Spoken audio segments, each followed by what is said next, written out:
ഒരാൾ ദേഷ്യപ്പെടുക, അല്ലെങ്കിൽ സ്വഭാവത്തിൽ വ്യത്യാസങ്ങൾ വരിക, ഇന്നലെ കണ്ട ആളല്ല ഇന്ന്, കഴിഞ്ഞ ദിവസം കണ്ട ആളല്ല ഇന്ന്, എന്തെല്ലാം മാറ്റങ്ങളാണ് മനുഷ്യനുണ്ടാവുക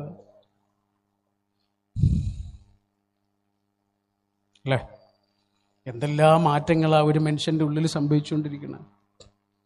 ആ സംഭവങ്ങളെല്ലാം ഒരു മനുഷ്യന്റെ പെരുമാറ്റത്തിലുണ്ടോ? ഉള്ളിൽ ഗർഭപാത്രമുണ്ട് എന്ന ഒരൊറ്റ കാരണം കൊണ്ട് ഒരു പെണ്ണ് എന്തെല്ലാം അനുഭവങ്ങളിലൂടെ കടന്നു പോകണമെന്ന് ആലോചിച്ചു നോക്കൂ.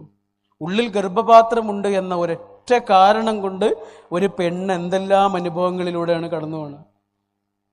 അവൾക്ക് പോലും നിയന്ത്രിക്കാനാവാത്ത മൂഡ് സ്വിങ്സിലൂടെ അവൾ കടന്നു പോകും. സ്വഭാവമാറ്റങ്ങളിലൂടെ കടന്നു പോകും. ഓരോ മാസവും 7 ദിവസം അവൾ കടന്നു പോണ കടുത്ത യാതനകളുടെ ദിവസവും പ്രയാസങ്ങളുടെ ദിവസവും ഒരു 12-13 വയസ്സ് മുതൽ ഒരു പെൺകുട്ടി അനുഭവിക്കുന്നത് എന്തൊക്കെയാണെന്ന് ആലോചിച്ചു. ഇന്നലെ കണ്ട ആളാവില്ല ഇന്ന്. രാത്രി പറഞ്ഞതൊന്നും രാവിലെ ഓർമ്മ പോലും ഉണ്ടാവില്ല. തലവേദനയോ വയറുവേദനയോ എടുത്തിട്ട് കിടക്കുന്നുണ്ടാവും. എന്തുകൊണ്ടാ? ഉള്ളിലൊരു ഗർഭപാത്രം ഉണ്ട് എന്നുള്ള ഒറ്റ കാരണം കൊണ്ട്. ഇത് അവൾക്ക് വേണ്ടി സഹിക്കുന്നതാണോ? മനുഷ്യവംശത്തിന് വേണ്ടിയിട്ട്. അവൾക്ക് വേണ്ടിയിട്ടല്ലല്ലോ, എല്ലാവർക്കും വേണ്ടിയിട്ടല്ലേ അല്ലേ? മനുഷ്യന്മാരെ ഉപേക്ഷിക്കും, വേദനിപ്പിക്കും. ഭൂമി നിങ്ങൾക്ക് നിരവധിയായ സങ്കടങ്ങളും ദുഃഖങ്ങളും തരും, നമ്മൾക്ക് തരും.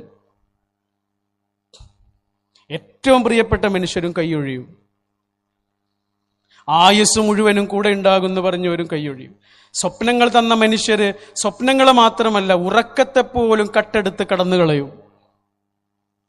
അപ്പോഴും നമുക്ക് പിടിച്ചു നിൽക്കാൻ എന്തെങ്കിലും വേണ്ടേ?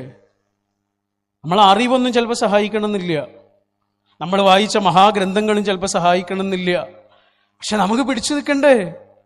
അതിന് നമ്മളെക്കാൾ സർവശക്തനായ ഒരാളുമായി ഒരാത്മബന്ധത്തിന്റെ അനുരാഗബദ്ധമായ ഒരാനന്ദം ഒരാൾ അനുഭവിക്കുന്നുണ്ടെങ്കിൽ മാത്രമാണ് പിടിച്ചു നിൽക്കാൻ കഴിയുള്ളൂ.